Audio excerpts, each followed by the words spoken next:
Oke. Halo Mas. Iya. Yang MTLC itu loh, bulan Mei 2022 itu udah fix. Insyaallah fix ya. Ya. Teman-teman yang mau ini tinggal hubungin Mas Jamil. Oke ya, kita lanjutkan. Bismillahirrahmanirrahim ya. Assalamualaikum warahmatullahi wabarakatuh. Selamat pagi teman-teman. Pagi ini kita masih bahas di apa ya? Level 200 ya. Level 200. Dan bagaimana kita secara kolektif itu bisa mencapai level ini gitu ya. Karena secara kolektif tuh bangsa kita itu udah sampai 200 gitu. Ini tentu membuat kita harus berpikir ya. Dan saya melihat di Indonesia ini sebenarnya yang paling berperan untuk meningkatkan level kesadaran masyarakat itu bukan kampus gitu, tapi agama gitu ya. Agama dan budaya ya. Jadi kalau kita lihat sejarah bangsa kita ini kan sebelum ada kampus kita sudah punya budaya gitu kan. Kita sudah punya tatanan peradaban gitu kan. Kita sudah lengkap. Tapi saya kira itu tidak dimaksimalkan ya, tidak dimaksimalkan. Nah, salah satu budaya yang perlu kita bangun ya, yang perlu kita hidupkan hari-hari ini itu adalah budaya membaca gitu ya.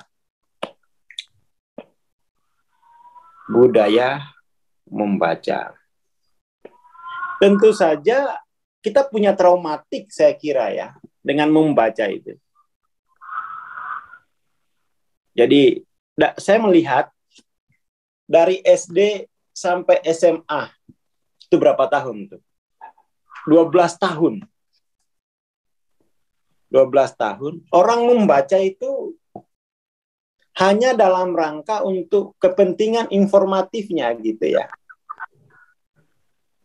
Jadi membaca untuk mendapatkan informasi, lalu informasi tadi dipindahkan ke lembar-lembar pertanyaan kan itu ya, ke lembar soal. Kan kayak membaca kita kan seperti itu dididiknya kan. Itu membaca dalam rangka untuk kepentingan informatifnya.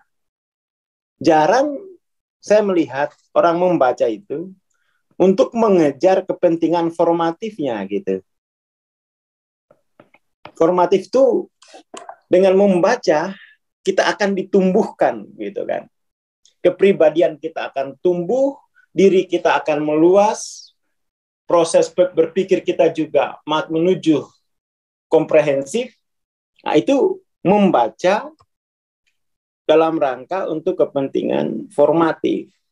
Makanya kalau di skor PISA kita itu, masyarakat kita itu termasuk buta makna, bukan buta huruf. Ya kan? Dia masuk buta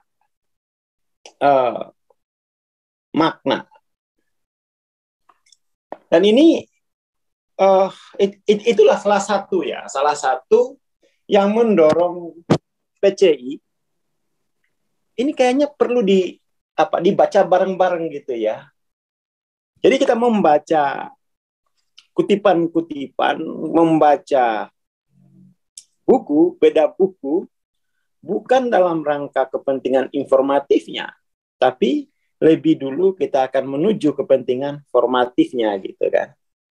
Dan saya kira budaya membaca seperti ini harus menjadi gerakan nasional gitu ya. Dan memang ini harus dipandu gitu ya, harus dipandu.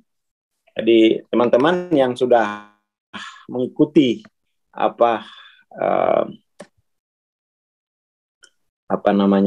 mengikuti kelas atau mengikuti acara-acara kita, yuk selenggarakan budaya membaca yang itu adalah orientasinya adalah formatif, tidak hanya informasinya gitu ya. Biarkanlah sekolah itu dengan budaya seperti itu. Tapi kita sebagai masyarakat yang juga di mana sekolah kita itu adalah bagian dari masyarakat kan sebenarnya. Ya kita harus tidak perlu menunggu mobilisasi dari kampus gitu kan ya. Kita mesti partisipasi gitu.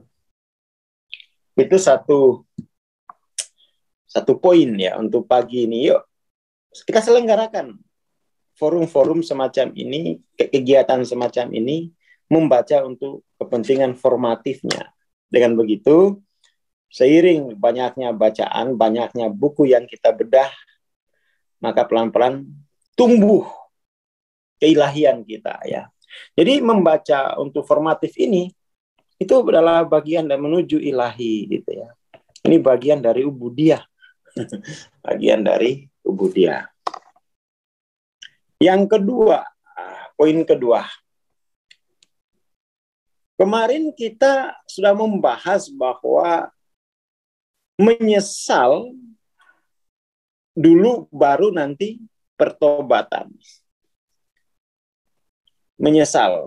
Nah, menyesal ini saya agak sulit mencarikan bahasa yang tepat untuk menjelaskan menyesal ini, kecuali saya harus kembali ke kesadaran orang Muna waktu lampau gitu ya. Jadi di Muna itu, ini orang Muna nih, halo orang Muna, jangan sampai lupa Wambano Katoba ya. Jadi di Muna itu ada tradisi Katoba gitu. Anak-anak umur berapa, 7 atau 6 gitu ya, itu harus ditoba gitu. Biasanya bersamaan dengan prosesi sunatan gitu ya. Ini juga kita perlu kritisi ya. Sekarang itu sunatan itu hanya bermakna potong burung gitu kan. Potong anu lah, jangan burung. Itu hanya proses mekanis saja gitu. Potong anu lalu kemudian itu didoain, tapi di sana tidak ada tidak ada transfer filosofis, tidak ada transfer spiritualitas gitu. Jadi kita mengira dengan hanya didoakan lalu selesai, sah. Ya betul sah.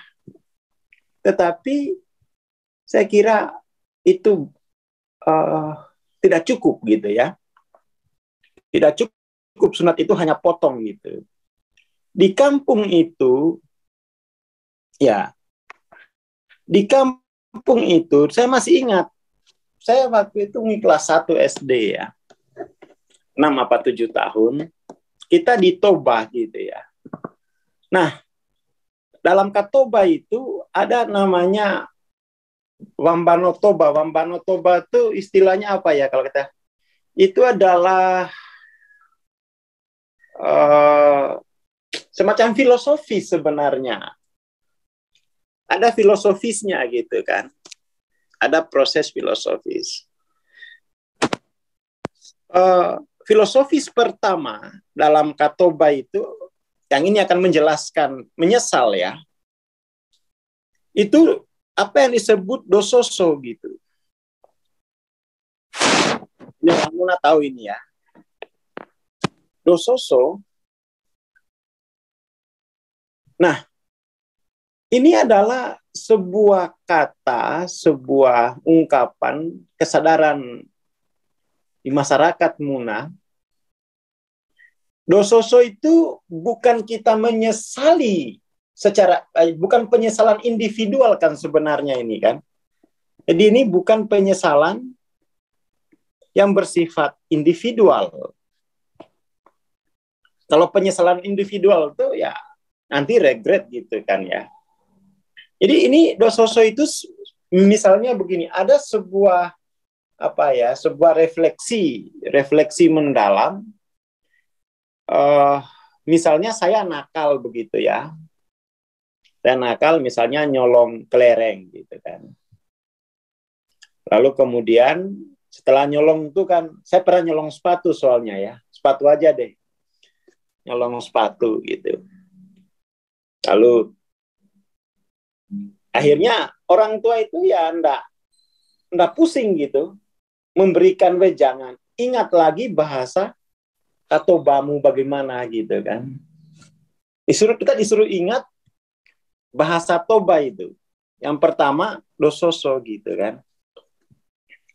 Dososo itu begini, ketika saya mengambil sepatu di masjid bulan puasa, Masya Allah gitu ya, itu kan perasaan setelah sampai di rumah, ada penyesalan, tapi penyesalannya itu penyesalan bahwa seharusnya manusia itu tidak perlu mengalami penderitaan semacam ini gitu. Jadi reflektifnya itu reflektif kemanusiaan ya. Jadi dososo ini reflektif kemanusiaan, bukan reflektif individu gitu. Kalau reflektif individu, aduh, kenapa saya tadi nggak ngambil yang bagus ya? Itu tidak termasuk dososo gitu kan. Jadi filosofis penyesalan itu lebih kepada hal yang bersifat manusiawi gitu, yaitu perasaan penderitaan itu. Lalu ada perenungan, seharusnya tidak pantas manusia itu mengalami penderitaan seperti ini hanya karena sepatu, hanya karena benda materi gitu kan, hanya karena posisi misalnya, posisi sosial itu. Dososo kurang lebih semacam itu gitu ya. Dososo itu perenungan akan makna menjadi manusia gitu. Ya toh? Dososo itu perenungan makna menjadi manusia. Nah, ini orang Muna harus tahu ini ya. Artinya ketika kita merenungkan apa maknanya menjadi manusia, maka kita akan ketemu apa yang disebut sebagai nilai kemanusiaan. Ya kan? Nilai kemanusiaan. Nah, dososo itu seperti harus sampai kepada hal yang disebut nilai kemanusiaan. Bagaimana nilai kemanusiaan itu? Orang Muna bilang pebini-bini kuli begitu ya. Cubit kulitmu. Apa yang terbaik bagi dirimu itu terbaik bagi seluruh manusia. Lalu apa yang tidak baik bagi dirimu itu pasti juga tidak baik bagi seluruh manusia. Itulah prinsip dasar nilai kemanusiaan. Disitulah penyesalan itu. Dososo ya. Dososo. Jadi tidak mungkin kita bisa sampai pada penyesalan kalau kita masih berkutat pada nilai individu, apalagi nilai materialnya, gitu kan. Tidak akan sampai kepada penyesalan yang disebut kesadaran orang Muna disebut dososo gitu ya. Jadi dososo berarti adalah kita melampaui nilai barang. Kita melampaui juga kepentingan individu gitu. Jadi perbuatan kita, podiu, kalau kata orang Muna itu podiu, perilaku, itu harus melampaui nilai material, nilai barang, dan nilai individu. Sehingga kita sampai pada kesadaran akan menyesal ini, dososo ini. Oh ini, kalau kita bisa begini 350 itu secara nasional. Ini kayaknya orang Muna tuh perlu hadir. Ya, orang Muna untuk dunia begitu kan, meningkatkan kesadaran kolektif dunia. Sudah punya dia. Sudah punya seperangkat adat, seperangkat sistem filosofis. Yang pertama itu kan dososo gitu kan. Dososo. Nah, setelah dososo, ada lagi yang disebut sebagai filosofisnya itu, apa itu ya? Dovekakodoho gitu, mencegah. Ya, ada? Mencegah. Mencegah itu penting ya. Kalau orang Muna bilang, dovekakodoho.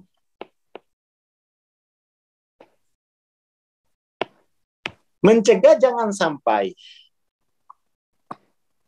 nilai-nilai kemanusiaan itu justru kalah oleh nilai barang gitu. Mencegah jangan sampai nilai-nilai kemanusiaan itu kalah oleh kepentingan individu. Jadi Doveka Kodoho ini berarti itu sebuah kesadaran untuk mencegah proses dehumanisasi gitu kan. Mencegah dehumanisasi gitu. Ini harus dipresentasikan nih ya. Kesadaran Muna, orang Muna dulu gitu ya. Jadi kita melihat Katoba itu bukan lagi sebagai budaya etno, tetapi itu representasi kesadaran gitu ya.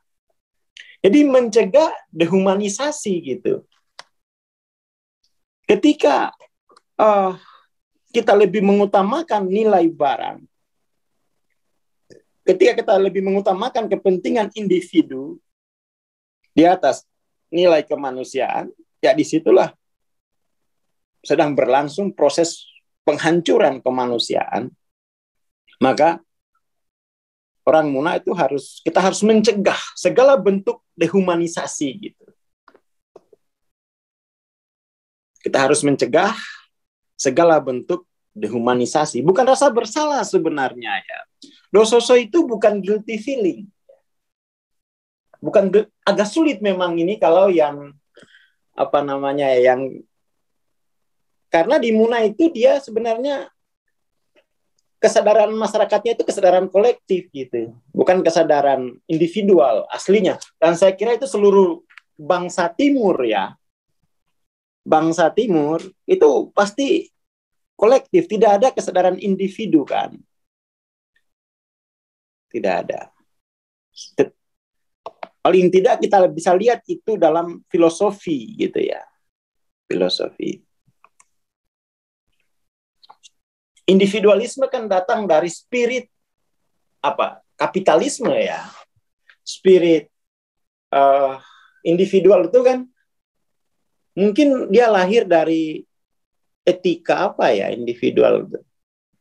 Di barat pokoknya itu masing-masing itu kepentingan individu. Nah, di kampung itu kalau kita sudah mengutamakan individu di atas kemanusiaan, itulah proses dehumanisasi yang harus kita cegah. Dan ini kita mesti kita kritis sedikit. Kita pertanyakan fungsi sekolah. Jangan-jangan sekolah, kalau menurut saya sih, sekolah-sekolah kita ini itu tidak sadar juga sedang menuju dehumanisasi gitu ya. Itu kalau orang Muna, waduh, sudah melanggar Wambatoba ini. Jadi seluruh sistem peradaban yang itu menghasilkan dehumanisasi, itu bagi orang Muna, tidak bisa diterima gitu. Karena sejak kecil, usia 6-7 tahun itu, pas disunat, dia sudah diterangkan tentang nilai-nilai kemanusiaan itu. Jadi bukan hanya potong anu gitu kan. Ini penting ya, ini penting. Karena kemudian tuh kita melihat proses sunat ini juga hanya menjadi bisnis pada akhirnya kan. Hanya menjadi bisnis. Sayang betul itu. Sayang betul. Nggak tahu orang Muna masih menyelenggarakan Katoba ini atau cukup potong di rumah sakit misalnya kan. Cukup potong di dokter. Kayaknya sih orang lebih memilih potong di dokter. Kenapa? Murah. Karena untuk menyelenggarakan Katoba itu mahal gitu. Tapi di sana ada nilai filosofis, ada nilai spiritual, dan ada nilai agama tentu saja kan. Sayang betul kalau hanya karena efisien, kita kemudian menggadaikan nilai-nilai filosofis, nilai budaya, kemanusiaan, dan agama. Itu berarti kita sedang menuju dehumanisasi gitu. Ini terutama orang Muna nih ya. Dan saya kira ini tidak hanya berlaku untuk orang Muna, ini kan nilai kemanusiaan gitu. Waduh, ya walaupun sudah potong burung di dokter gitu ya, jangan. Ya memang sih efisien gitu kan.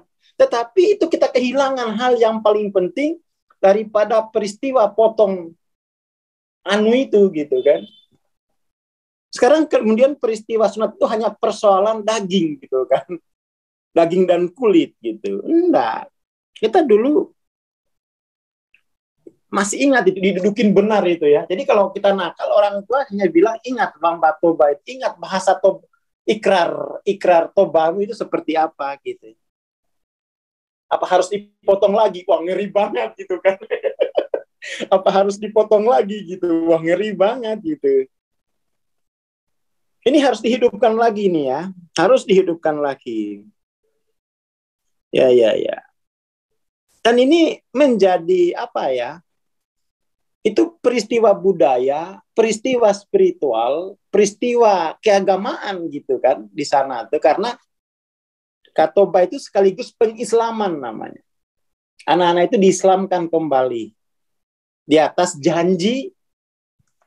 Ada 3 dia akan itu ya, dososo, dovekakodoho, dovemina, melenyapkan segala bentuk perilaku yang menuju dehumanisasi, ya kan? Itu harus dilenyapkan gitu. Dan itu disimbolikkan dengan potong kuenya gitu kan. Potong kuenya gitu ya. Nah, ini nih saya kira apa ya? Ini saudara saya di Muna gitu ya. Ya, ini perlu kita mulai gitu ya. Kita mulai karena sudah ada sistem budayanya gitu untuk menaikkan level kesadaran. Dan teman-teman di sini silakan mengapa ya? Silakan mengembangkan ini saja di konteks masing-masing begitu. Yang penting bahwa penyesalan atau dososo itu adalah dia refleksi kemanusiaan, perenungan makna menjadi manusia, yang itu harus ketemu bahwa nilai kemanusiaan itu segalanya dibanding nilai barang dan kepentingan individu. Ya, toh? Tidak sampai di situ.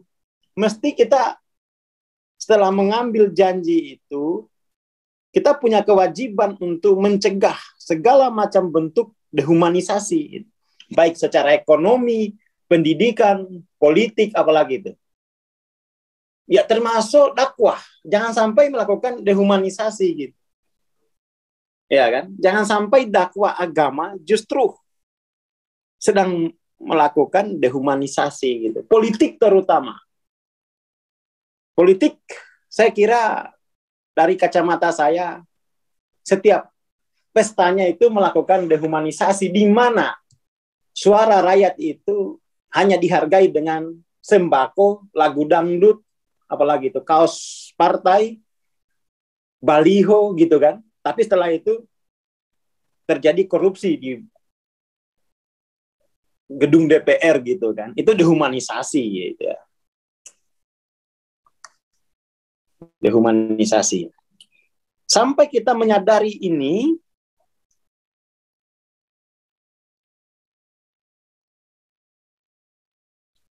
sampai kita menyadari bahaya dehumanisasi ini secara kolektif, baru itu bangsa kita akan naik ke level 200. Ya ini teman-teman ya, di Muna itu ada tradisi. Jadi sebelum tobat itu ada 3 ini, dososo, ada 3 level gitu ya. 3 level filosofis ya, 3 stage untuk sampai pada tobat, dan orang kemudian tuh sampai kepada keilahian gitu kan. Dia harus sampai dulu pada kemanusiaan, itu ditandai dengan dososo, dovekakodo, lalu sampai dia pada keilahiannya gitu. Itu rangkaian gitu ya, itu rangkaian prosesi adat untuk mengislamkan anak-anak dari suku Muna gitu ya. Jadi kalau hanya sekedar dipotong anunya, selesai, tidak ada pembelajaran tentang tiga ini, yaitu saya kira kita kehilangan esensi ya. Kita sedang menuju dehumanisasi. Jadi pemotongan anu itu adalah proses dehumanisasi. Jangan sampai itu terjadi gitu ya. Jangan sampai terjadi. Atau mungkin budaya Katoba di Muna itu kita angkat saja jadi semacam gerakan budaya untuk nasional saja misalnya. Dinaikkan derajatnya dari wilayah kesukuan menjadi produk nasional misalnya gitu kan. Semacam festival spiritual kan, katakan begitu kan. Semacam budaya spiritual keagamaan gitu ya. Jadi ini kita mesti memikirkan gitu ya. Memikirkan bagaimana masyarakat tidak terjebak di bawah 200. Ya, kan? Mau pakai apa kita? Kalau kuliah kayak begini, yang ikut ya ini aja ini ya, kan? Yang ikut 90 orang, 100. Padahal kita 270 juta. 270 juta. Dan saya kira kita lambat naik itu karena itu tadi tidak ada perenungan filosofis sebenarnya. Kita sibuk dengan hal-hal yang sifatnya kematerian, keindividuan kan, seperti itu. Sehingga kita tidak sampai lagi pada perenungan usuliyah, yaitu nilai kemanusiaan dan keilahian gitu. Kemarin saya buka lagi gimana sih caranya mempercepat mempercepat kenaikan kesadaran kolektif gitu ya. Lalu saya teringat, loh. Ini kan kalau kita di Muna ada mekanisme itu gitu ya. Cuman nggak tahu ya orang Muna sekarang banyak sunatnya, potong kuenya itu udah hanya peristiwa mekanis, hanya menggugurkan kewajiban syariat, tidak lagi bahwa itu adalah peristiwa kemanusiaan, terpotongnya manusiawi, tumbuhnya kemanusiaan dan tumbuhnya keilahian. Kayaknya nggak gitu lagi deh orang memahami potong kuenya itu. Jadi dehumanisasi juga pada akhirnya kan terjadi dehumanisasi. Sekarang itu hanya gara-gara efisiensi ya. Jadi nilai-nilai materi itu, nilai-nilai individual itu memang subur karena memang efisien gitu. Efisien. Artinya kita digerakkan oleh mental kekurangan gitu ya. Kita digerakkan oleh mental kekurangan. Dan saya kira juga di Bali ya. Saya pernah ngobrol sama teman-teman di Bali, kita juga mengalami ini loh, Bang. Orang itu selalu budaya itu selalu dianggap pemborosan gitu. Dianggap tidak efisien gitu kan. Teman-teman di Bali juga menghadapi masalah semacam itu untuk generasi milenialnya. Saya ada teman tuh ya. Dia berpikir gimana orang menghindarkan generasi muda di Bali ini tidak menganggap budaya itu adalah pemborosan, tidak efisien gitu kan. Karena kita diserang dari soal efisien itu gitu. Lu kerja dari pagi sampai malam hanya untuk menyelenggarakan menjaga budayamu, mendingan uangmu kamu tabung, kamu shopping di Paris, kamu cari artis gitu macam-macam kan. Daripada kamu merawat nilai-nilai budaya yang sebenarnya itu adalah merawat nilai kemanusiaan gitu ya. Memang expenses ini ya. Jadi merawat kemanusiaan itu jangan dianggap cost, tetapi itu harus dianggap expenses ya. Harus dianggap sebagai expenses bukan cost. Kalau dianggap itu cost, celaka sudah. Ya, tuh. Kalau expenses itu kan biaya yang harus kita bayarkan untuk mendapatkan keuntungan yang lebih besar itu kan expenses kan. Tapi kalau cost itu biaya yang dikeluarkan hilang gitu. Biaya yang hilang gitu. Uang yang hilang gitu ya. Jadi mari ya tetap kita pertahankan hari kemenangan ini dengan sedikit kita melihat kesadaran orang Muna di di masa lampau gitu kan. Kalau zaman sekarang saya nggak yakin. Zaman sekarang saya nggak yakin gitu ya. Mari kita lihat jejak kesadaran orang Muna di masa lampau, dososo gitu. Ada perenungan makna menjadi manusia yang kemudian menemukan nilai kemanusiaan itu lebih penting daripada nilai barang dan kepentingan individu. Lalu kemudian ada lagi kesadaran mencegah segala macam bentuk dehumanisasi dimanapun. Jadi tidak hanya di Muna itu ditegakkan mencegah dehumanisasi, tapi dimanapun dia berada, dia harus mencegah dehumanisasi.